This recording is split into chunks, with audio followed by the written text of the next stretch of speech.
Okay students, तो यह आपका नेक्स्ट लेक्चर है, सेकंड लेक्चर कैटालिसिस के ऊपर। आज का टॉपिक है टाइप्स ऑफ कैटालिस्ट, मतलब कितने टाइप के कैटालिस्ट हो सकते हैं। तो there are two main types of catalyst, दो टाइप के कैटालिस्ट होते हैं, या ऐसा बोलो कि होमोजेनियस एंड हीटेरोजेनियस। एक और होता है एंजाइम कैटालिसिस, जिसके बारे में हम आने वाले लेक्चर्स में अलग से बात करेंगे, पर फिलहाल हम होमोजीनियस और हेटेरोजेनियस कैटालिसिस के ऊपर बात करना है। अब सबसे पहले हम देखेंगे होमोजीनियस कैटालिसिस क्या होता है। होमोजीनियस कैटालिस्ट होता है तो catalyst is in the same phase as the reactant, मतलब कि जो कैटालिस्ट होता है उसका जो फेज है, मतलब सॉलिड लिक्विड या गैस जो भी है, वो किसके फेज के साथ मैच करता है, रिएक्टेंट के। मतलब जो रिएक्टेंट फेज में होता है वही फेज कैटालिस्ट का होता है। एग्जांपल यहाँ पे दिया है कि SO2 और O2, मतलब SO2 रिएक्टेंट है, O2 रिएक्टेंट है, दोनों ही गैसियस मीडियम में है, गैसियस फेज में है। ये भी गैस है, ये भी गैस है, और ये जो है वो हमारा कैटालिस्ट है। वो भी कौन से स्टेट में है, गैसियस स्टेट में है। तो तीनों के तीनों जो है एक ही फेज में है। और जब ऐसा होता है तो वो होमोजीनियसली डिवाइड, होमोजीनियस का मतलब यूनिफॉर्मली डिस्ट्रीब्यूटेड, मतलब एक समान बटा हुआ, मतलब ये तीनों आपस में एक साथ ऐसे जुड़े हुए हैं कि इनको सेपरेट करना जो है, ऐसे बोलो कि एकदम यूनिफॉर्मली, मतलब आपस में एकदम घुल गए। तो ऐसे कैटालिसिस को हम बोलते हैं कि होमोजीनियस कैटालिसिस है, जिसमें कैटालिस्ट और रिएक्टेंट दोनों का जो फेज होता है वो सेम होता है। मतलब ये भी गैस फेज में है, ये भी गैस फेज में है, मतलब ये कैटालिस्ट और रिएक्टेंट दोनों एक ही फेज में है। ऐसे कैटालिसिस को हम होमोजीनियस कैटालिसिस कहते हैं। And can occur in gas phase और लिक्विड फेज। ये गैस फेज में भी होता है, ये गैस फेज का एग्जांपल है, ये गैसेस फेज में हो रहा है सारा का सारा रिएक्शन। और दूसरा हो सकता है लिक्विड फेज, इसका भी एग्जांपल यहाँ पे हमने लिया हुआ है, इथाइल एसीटेट लिक्विड होता है, वाटर तो हम जानते हैं, यहाँ पे हम लिक्विड फेज में ले रहे हैं। और यहाँ पे जो हमारा कैटालिस्ट है वो आइदर ऐसे ही हो सकता है या बेस हो सकता है, मतलब कोई एसिडिक मीडियम में ये रिएक्शन करा सकते हैं या तो बेसिक मीडियम में करा सकते हैं, मतलब ये भी लिक्विड में। तो तीनों के तीनों रिएक्टेंट और कैटालिस्ट तीनों एक ही फेज में, लिक्विड फेज में। ऐसे ही एग्जांपल को हम क्या बोलेंगे, होमोजेनियस कैटालिसिस। तो ये था होमोजेनियस कैटालिसिस, जो गैस फेज और लिक्विड फेज में हो सकता है। दोनों के एग्जांपल दिए हैं, और भी बहुत सारे एग्जांपल हो सकते हैं जो जब तुमको PDF मिलेगा तब उसमें देख लेना। पर हमको आइडिया क्लियर करना है कि होमोजेनियस कैटालिसिस क्या होता है, जहाँ पे कैटालिस्ट और रिएक्टेंट दोनों के दोनों ही एक ही फेज में हो। ये गैस में, रिएक्टेंट गैस में है तो कैटालिस्ट भी गैस में है। ये दोनों लिक्विड फेज में है तो हमारा कैटालिस्ट भी लिक्विड फेज में। ऐसा जब कंडीशन होता है तब हम बोलते हैं कि जो कैटालिसिस हो रहा है वो होमोजीनियस हो रहा है। और दूसरा है हेटेरोजीनियस कैटालिस्ट। पहले इसको एक बार देख लो, स्क्रीनशॉट लेना है ले लो, लिखना है लिख लो, फिर जो है हम आगे हेटेरोजीनियस की बात करेंगे। ओके स्टूडेंट्स, तो हमारा नेक्स्ट टाइप है हेटेरोजीनियस कैटालिसिस। इसमें क्या है, catalyst is in different physical phase from the reactant, मतलब जो फेज में रिएक्टेंट होने वाले हैं उसका डिफरेंट फेज किसका होगा, कैटालिस्ट का, मतलब दोनों ही डिफरेंट फेज में होंगे। वैसे कैटालिसिस को हम हेटेरोजीनियस कैटालिसिस बोलेंगे। इसमें एक स्पेशल टाइप है, when a reactant are in gas phase and the catalyst are in solid phase is called contact catalysis. इसको याद रखें, एक टाइप है हेटेरोजीनियस के अंदर, एक टाइप है जहाँ पे जो कैटालिस्ट होगा वो सॉलिड फेज में होगा और रिएक्टेंट जो होंगे वो गैस फेज में होंगे। वैसे हेटेरोजीनियस कैटालिसिस को हम कॉन्टैक्ट कैटालिसिस बुलाते हैं। यहाँ पे देख सकते हो कि ये जो रिएक्टेंट है दोनों ही गैस फेज में है और ये हमारा जो कैटालिस्ट है वो सॉलिड फेज में है। अब देखो ये हेटेरोजीनियस का मतलब क्या है, नॉन यूनिफॉर्म डिस्ट्रीब्यूशन, मतलब एक समान ना बटा। अब ये गैस है और सॉलिड, इन दोनों को तुम कैसे मिक्स कर सकते हो, नहीं कर सकते। अब ये इसका नाम कॉन्टैक्ट कैटालिसिस क्यों पड़ा है, क्योंकि जो सॉलिड फेज में कैटालिस्ट होता है इसके साथ जो है रिएक्टेंट मॉलिक्यूल्स जो भी हमने लिया हुआ रिएक्टेंट उसके साथ सरफेस पे आके अटैच हो जाते हैं, इसलिए इसको हम कॉन्टैक्ट कैटालिसिस बोलते हैं। क्योंकि इसमें कांटेक्ट में आते हैं गैसेस फेज में जो रिएक्टेंट है और जो सॉलिड फेज में कैटालिस्ट है, उन दोनों का कांटेक्ट होता है, इसलिए इसका नाम रखा है कांटेक्ट कैटालिसिस। याद रखना ये कांटेक्ट कैटालिसिस। फिर दूसरा है कि liquid reactant and the solid catalyst. अब यहाँ पे हमने पहले गैस देखा था, अब हम लिक्विड देखेंगे फिर सॉलिड देखेंगे। तो पहले लिक्विड का देख लेते हैं। लिक्विड रिएक्टेंट यानी कि यहाँ पे जो रिएक्टेंट है हाइड्रोजन पेरोक्साइड, वो हमें पता है लिक्विड फेज में होता है, और हमारा जो कैटालिस्ट है वो सॉलिड फॉर्म में होगा, यानी कि यहाँ पे प्लेटिनम लिया है तो सॉलिड फेज में। तो ऐसे कैटालिसिस का हम हेट्रोजीनियस कैटालिसिस बोलते हैं। यहाँ पे हमने एक बार गैस में लिया रिएक्टेंट, एक बार हमने लिक्विड में लिया, अब एक बार हम सॉलिड में लेंगे। ठीक है, सॉलिड का एग्जांपल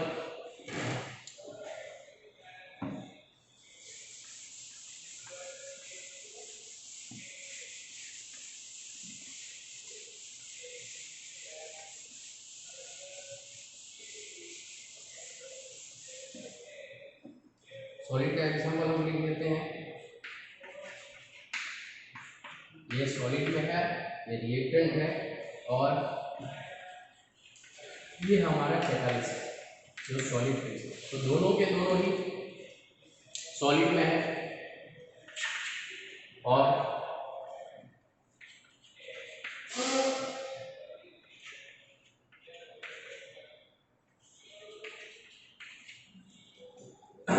यहाँ पे ये भी सॉलिड है और ये भी सॉलिड है। तो तीनों देखें, यहाँ पे रिएक्टेंट या तो गैस हो सकते हैं, या तो लिक्विड हो सकते हैं, या तो सॉलिड हो सकते हैं।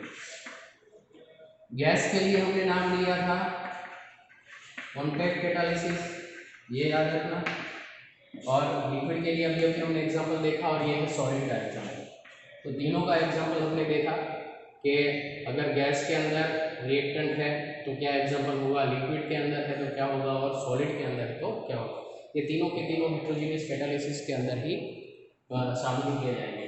तो हमने दो देखे, there are two main types of catalysis, homogeneous and heterogeneous. तीसरा भी है एंजाइम, जिसको हम अलग से देखेंगे, अभी इसको देखने की ज़रूरत नहीं है क्योंकि उसका एक अलग ही टॉपिक है, इसको यहाँ डिस्कस करने का कोई मतलब बनता नहीं। तो बाकी का जो नेक्स्ट टॉपिक है हम अगले लेक्चर में देखेंगे। Thank you.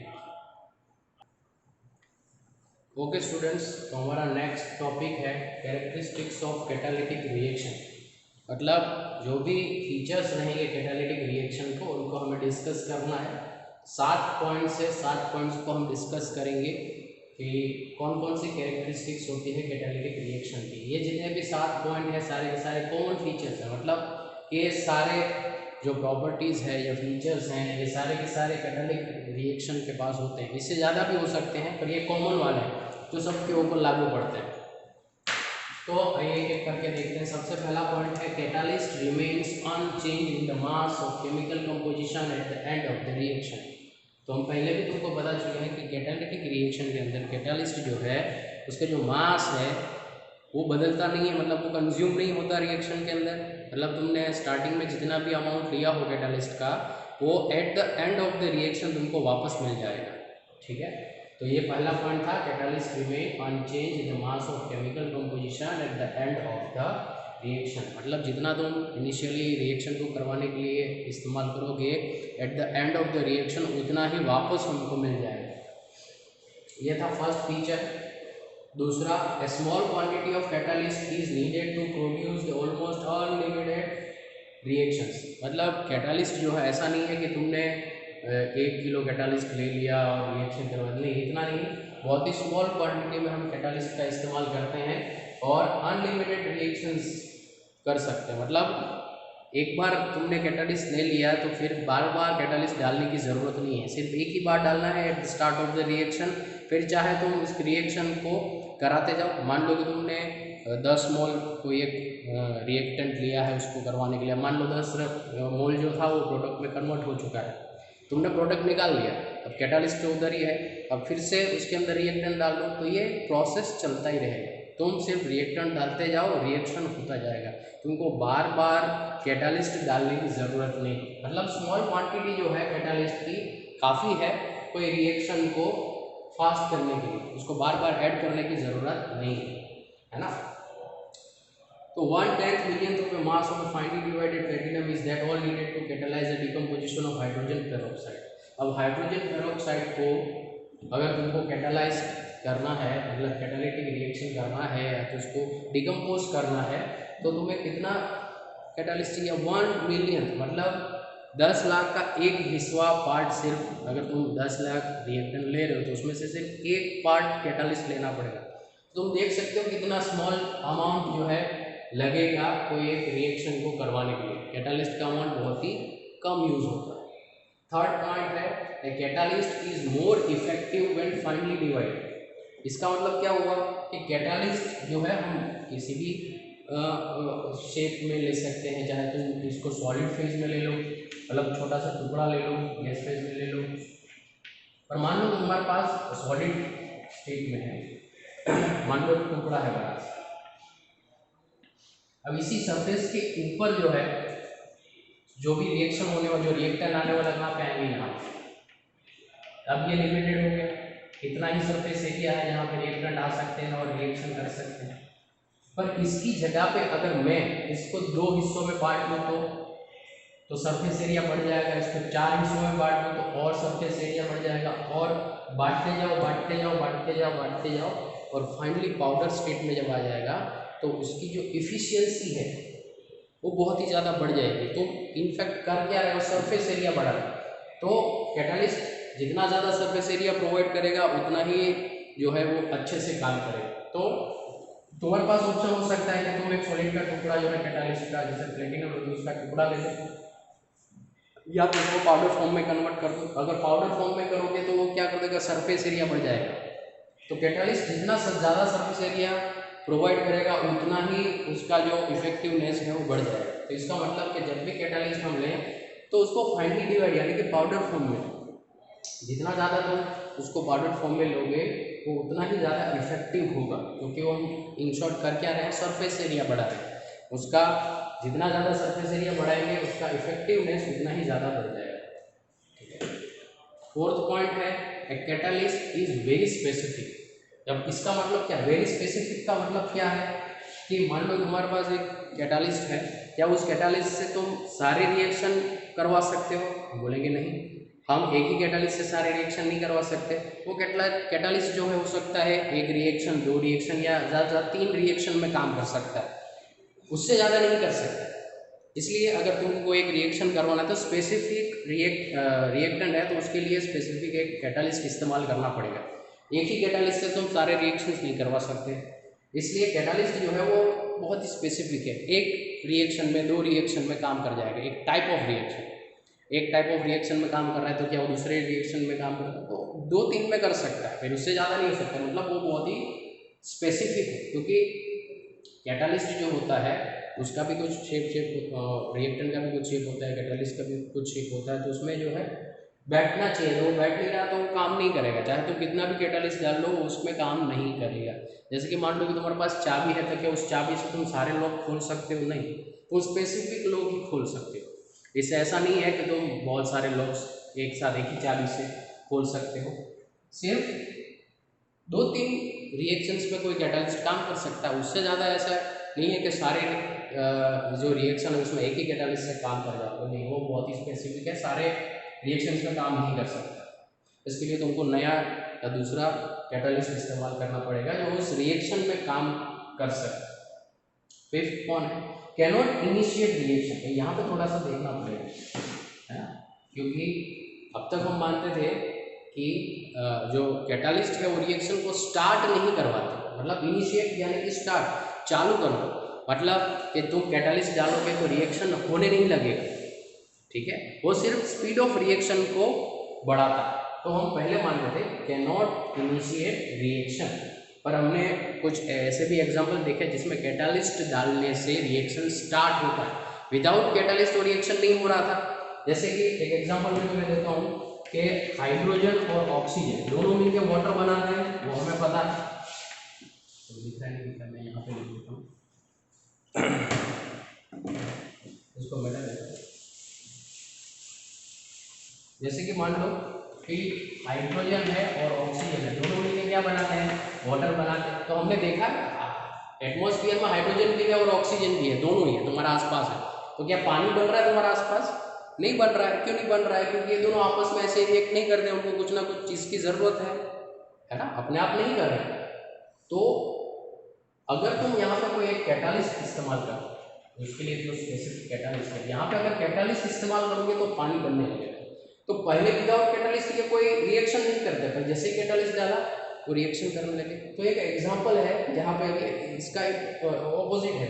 यहाँ पे हमने क्या लिखा, can not initiate reaction. Reaction को चालू नहीं करवाता, सिर्फ स्पीड को फास्ट करता है। पर ऐसा भी हमने एग्जाम्पल देखा जहाँ पे वो रिएक्शन को स्टार्ट करता हुआ दिख रहा है। जब तक कैटालिस्ट नहीं था ये रिएक्शन नहीं हो रहा था। अगर ये विदाउट कैटालिस्ट रिएक्शन होता तो हम लोग को भी पानी की कमी ही नहीं होती। तुम्हारे पास आजू बाजू में ऑक्सीजन भी है, हाइड्रोजन भी है, तो क्या तुमको आसपास पानी बनता हुआ दिख रहा है? नहीं, ये अपना आप रिएक्शन नहीं कर सकते, उनको कैटालिस्ट की ज़रूरत है। जैसे ही कैटालिस्ट उनको मिलेगा वो पानी में कन्वर्ट हो जाएंगे, दोनों रिएक्शन करेंगे। तो यहाँ पे जो हमने पॉइंट लिखा कि कैन नॉट इनिशिएट रिएक्शन, मतलब हम मोस्ट ऑफ रिएक्शन की बात कर रहे हैं। पर कुछ ऐसे भी रिएक्शन है जिसमें कैटालिस्ट इनिशिएशन का काम कर रहा है, रिएक्शन को स्टार्ट करवाने का काम कर रहा है। पर मोस्ट ऑफ रिएक्शन में जो कैटालिस्ट होता है वो रिएक्शन को स्टार्ट नहीं करता है, सिर्फ स्पीड अप करता है। तो तुम हमेशा जितने भी रिएक्ट लेते हो वो आपस में अपने आप रिएक्ट करते ही हैं, पर स्लोली करते हैं। उसको फास्ट करने के लिए हम कैटालिस्ट का इस्तेमाल करते हैं, जिससे वो रिएक्शन थोड़ा सा फास्ट हो जाए। जो रेट से रिएक्शन हो रहा है उससे थोड़ा ज़्यादा रेट में वो रिएक्शन करे। पर कुछ रिएक्शन ऐसे भी हैं जो विदाउट कैटालिस्ट रिएक्शन नहीं कर रहे थे, पर जैसे ही कैटालिस्ट हमने डाला वो रिएक्शन करने लगे। तो यहाँ पर थोड़ा सा तुमको एलोबरेट करके दिखाना पड़ेगा। और ये जैसे कि मैंने यहाँ पे एग्जाम्पल लिखा, तो वो एग्जाम्पल भी बता सकते हो कि इन जनरल वो कभी भी इनिशिएट नहीं करते, पर कुछ ऐसा एग्जाम्पल है जहाँ पे हम देख सकते हैं कि कैटालिस्ट जो है रिएक्शन को इनिशिएट करता है। इनिशिएट यानी कि स्टार्ट करना, चालू करना। तो एक एग्जाम्पल हमने यहाँ पे देखा। इन जनरल वो नहीं करते हैं, पर कुछ एग्जाम्पल्स हैं, अपवाद जिसको हम बोल सकते हैं। फिर 6 पॉइंट है, does not affect the position of equilibrium. हमने 12th में पढ़ाई है कि व्हाट इज इक्विलिब्रियम, है ना।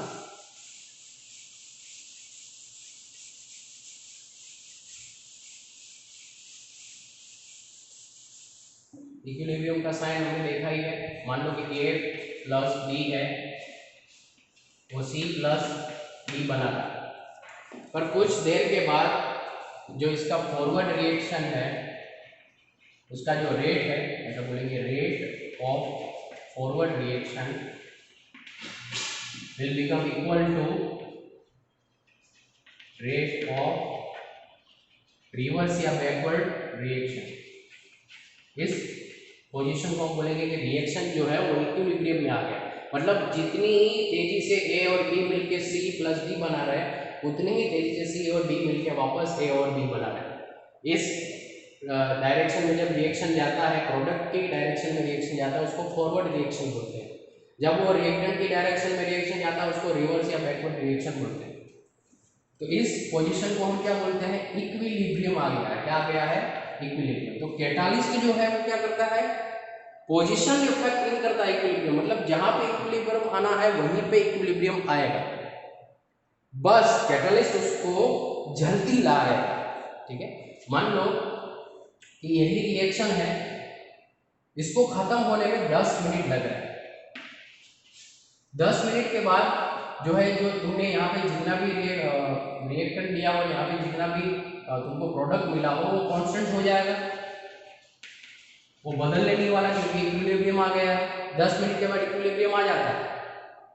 पर जैसे तुम कैटालिस्ट इस्तेमाल करोगे तो इक्विलिब्रियम जो है वो 5 मिनट में आ जाएगा।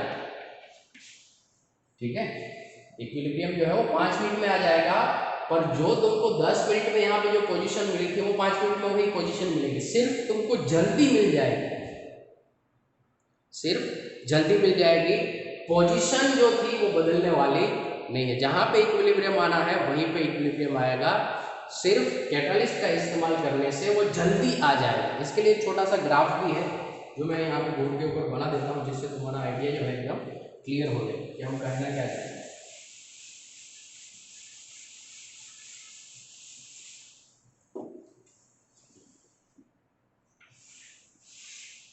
यहाँ पे हम टाइम ले रहे हैं, तो ऐसे जाएंगे तो टाइम बढ़ता जाएगा, और यहाँ पे रेट है,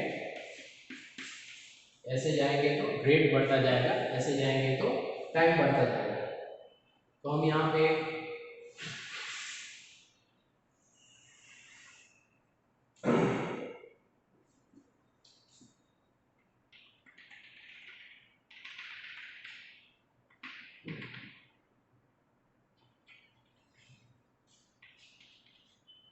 ये जो हमने डॉटेड लाइन दिखाया है वो है विदाउट कैटालिस्ट, और ये जो एकदम हार्ड लाइन में दिखाया वो है विद कैटालिस्ट। सॉरी गलत कर दिया, ये विद कैटालिस्ट है और ये विदाउट कैटालिस्ट। यहाँ पोजीशन देखो, ये देखो और ये देखो, ये इक्विलिब्रियम पॉइंट है। ये जो पॉइंट यहाँ पे जो दोनों मिल रहे हैं ये है इक्विलिब्रियम पॉइंट, ये और ये भी है इक्विलिब्रियम। ये इक्विलिब्रियम पॉइंट कब आया, यहाँ पे टाइम ज़्यादा होगा, यहाँ पे टाइम कम होगा, पर पॉइंट दोनों का कैसा है, यहाँ पे पॉइंट दोनों का एक ही, मतलब इक्विलिब्रियम वहीं पे आएगा जब आना है, इक्विलिब्रियम जहाँ पे आना है वहीं पे है। पॉइंट देखो दोनों का सेम, यहाँ पे वो इंटरसेक्ट कर रहे हैं, वहाँ पे पॉइंट सेम। सिर्फ देखो कि जब हमने कैटालिस्ट का इस्तेमाल किया तो वो जल्दी आ गया, हमने जब कैटालिस्ट का इस्तेमाल नहीं किया तो थोड़ी देर से आया। तो कैटालिस्ट जो है इक्विलिब्रियम की पोजीशन को चेंज नहीं करता है, सिर्फ और सिर्फ जल्दी आ जाता है, टाइम को डिक्रीज कर देता है, रेट ऑफ रिएक्शन को फास्ट करता है, पर इक्विलिब्रियम को डिस्टर्ब नहीं करता। जहां पे इक्विलिब्रियम आना है वहीं पे इक्विलिब्रियम आएगा।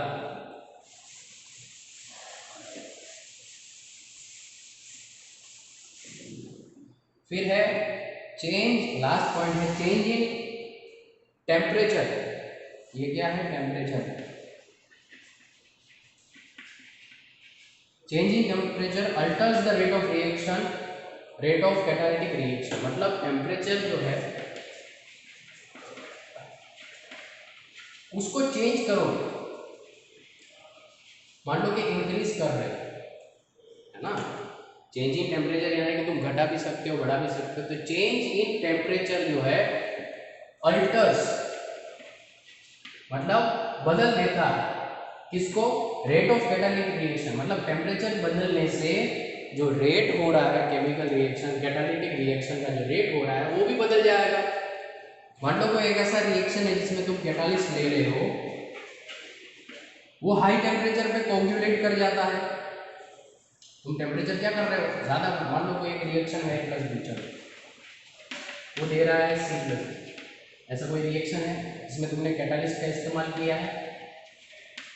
मान लो कि तुम इस रिएक्शन का टेम्परेचर जो है वो 25 डिग्री सेल्सियस ले रहे हो, ठीक है। रिएक्शन हो रहा था बराबर, उसका रेट मान लो एक यूनिट में ले रहे हैं कि भाई 10 मिनट में हो रहा था, एज फॉर एग्जाम्पल ले रहे हैं, सिंप्लीफाई रखेंगे, सिंपल एकदम रखेंगे ताकि तो ये क्या कहना चाहते हैं वो समझ। 10 मिनट में हो रहा था 25 डिग्री सेल्सियस पे। अब तुम क्या कर रहे हो, ये जो टेम्परेचर है रिएक्शन का उसको बढ़ा रहे हो, तुम 50 कर दे रहे हो। अब उसका जो रेट है वो बदल जाएगा। क्या वो अभी भी 10 मिनट में ही जो रिएक्शन खत्म हो रहा अभी भी 10 मिनट में होगा, हम बोलेंगे नहीं वो बदल जाएगा। या तो वो बढ़ सकता है या तो घट सकता है, दोनों ही हो सकते हैं। या तो वो कैटालिस्ट जो है हाई टेम्परेचर पे अच्छे से काम करेगा या तो नहीं करेगा, है ना। अगर मान लो कि यहाँ पे कैटालिस्ट जो है वो हाई टेम्परेचर पे कोगुलेट कर जाता है, ऐसा मान, कोगुलेट का मतलब कि आपस में जुड़ जाता है। कोलोइडल सॉल्यूशन लिया है मान लो तुमने, उसके अंदर कैटालिस्ट सस्पेंडेड है, अगर हाई टेम्परेचर करोगे तो वो सिकुड़ जाएगा, यानी कि सरफेस एरिया जो है वो कम हो जाएगा। अब हमें पता है कि जब कैटालिस्ट का सरफेस एरिया कम हो जाता है तो उसका रेट भी कम हो जाता है। अभी हमने बोला था कि फाइनली डिवाइडेड जब तुम लोगे यानी कि पाउडर के फॉर्म में लोगे तो रेट ऑफ रिएक्शन को बढ़ाएगा, यानी कि जल्दी होगा। अब यहाँ पे इस रिएक्शन में क्या हो रहा है कि तुम टेम्परेचर बढ़ा रहे हो तो जो पाउडर फॉर्म में कैटालिस्ट था वो जुड़ के इकट्ठा हो गया, एकदम आपस में फिर से सॉलिड हो गया, यानी कि सरफेस एरिया कम हो गया। तो हमें पता है कि सरफेस एरिया कम हो जाने से रेट ऑफ रिएक्शन कम हो जाए। तो इस पर्टिकुलर एग्जाम्पल में जब तुमने 25 डिग्री सेल्सियस टेम्परेचर पे काम कर रहे थे, 10 मिनट हो रहा था, जब 50 डिग्री सेल्सियस तुमने कर दिया, कैटालिस्ट कोगुलेट कर दिया, सरफेस एरिया डिक्रीज हो गया, तो अब 10 मिनट की जगह पे वो 15 मिनट लगा रहा है, ज़्यादा टाइम लगा रहा है। ठीक है, क्या कर रहा है, ज़्यादा टाइम लगा रहा है। तो ऐसे भी एग्जाम्पल, ऐसा नहीं है कि हर बार ही टेम्परेचर बढ़ाने से जो है ये होगा, वो टाइप ऑफ रिएक्शन के ऊपर डिपेंड करता है कि कैसा है तुम्हारा कैटालिस्ट, कैसा है। हो सकता है ऐसा भी एग्जाम्पल हो कि यहाँ पे तुम 25 से 50 में जाओ तो कैटालिस्ट अच्छे से काम करे, तो वो 15 मिनट की 10 मिनट की जगह 5 मिनट में हो जाए। तो टेम्परेचर यहाँ पे इसलिए हम अल्टर्स बोल रहे हैं, या स्पेसिफिक नहीं बोल रहे हैं कि वो कम ही होगा या बढ़ ही जाएगा, हम बोलेंगे कि अल्टर होगा, चेंज हो जाएगा, या तो बढ़ भी सकता है या तो घट भी सकता है।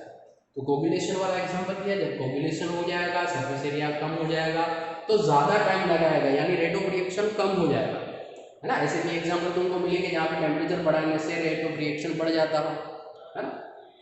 तो लास्ट पॉइंट है इसका, एक पूरा मैंने थोड़ा सा पार्ट लिखा है और मैं उसको पूरा पढ़ के समझाता हूँ।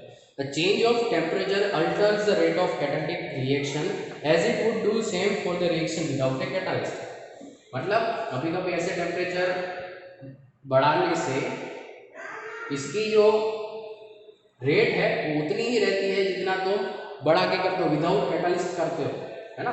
मतलब यहाँ पे कैटालिस्ट का कोई मतलब ही नहीं रहता, तुम डालो या ना डालो, टेम्परेचर बढ़ाने से वो उतना ही टाइम ले रहा था जितना विदाउट कैटालिस्ट ले रहा है हाई टेम्परेचर, ठीक है। तो 7 पॉइंट्स थे, कॉमन फीचर्स थे कैटालिटिक रिएक्शन के, जिसमें हमने देखा कि कौन कौन सी प्रॉपर्टीज बदलने से या तो कौन कौन सी चीज़ें बदलने से रेट ऑफ रिएक्शन को अफेक्ट कर सकता है।